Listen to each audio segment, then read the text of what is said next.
ഒരു പെൺകുഞ്ഞ് ജനിച്ചാൽ അന്നത്തെ ദിവസം രാത്രിയിൽ ആ പെൺകുഞ്ഞിന്റെ തലയിലേക്ക് ബിസ്മില്ലാഹിർ റഹ്മാനിർ റഹീം ഇന്നാ അൻസൽനാഹു ഫീ ലൈലത്തിൽ ഖദർ എന്ന് തുടങ്ങുന്ന സൂറത്തുൽ ഖദർ 11 പ്രാവശ്യം ആ കുഞ്ഞിന്റെ തലയിൽ അന്ന് രാത്രി ഓതി മന്ത്രിച്ചു കൊടുത്താൽ ഹറാമിലേക്ക് ആ മോള് പോകൂലെന്ന് മഹാന്മാര് രേഖപ്പെടുത്തിയിട്ടുണ്ട്.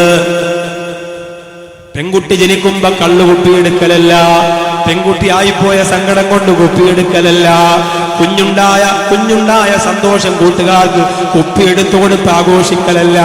ഒരു പെൺകുട്ടിയാണ് ജനിച്ചതെങ്കിൽ ആ കുട്ടിയുടെ തലയിലേക്ക് അന്നത്തെ ദിവസം രാത്രിയിൽ ഇന്നാ അൻസൽനാഹു ഫീ ലൈലത്തിൽ ഖദർ എന്ന് തുടങ്ങുന്ന സൂറത്തുൽ ഖദർ 11 പ്രാവശ്യം ഓതി കൊടുത്താൽ ഹറാമിലേക്ക് ആ മോള് പോകൂലെന്നാണ്.